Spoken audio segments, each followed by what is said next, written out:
How to register a security fingerprint on an LG phone.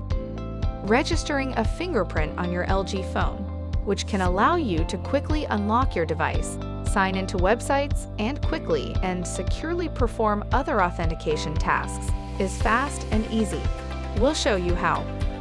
To register a fingerprint for biometric security on your compatible LG phone, tap on Settings, then tap on Lock Screen and Security, and tap on Fingerprints.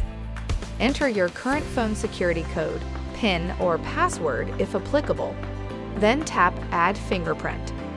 Follow the directions on the screen to place your finger on the sensor repeatedly, slightly shifting the pad of your finger with each scan. Continue this until the fingerprint registration is completed. You can add additional fingerprints by following the same steps.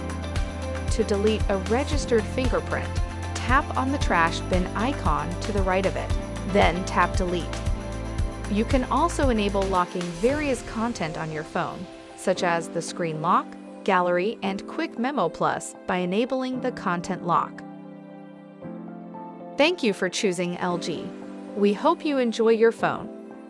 For further assistance, you can easily find our contact information on the LG.com website. Go to the support menu to ask us more questions.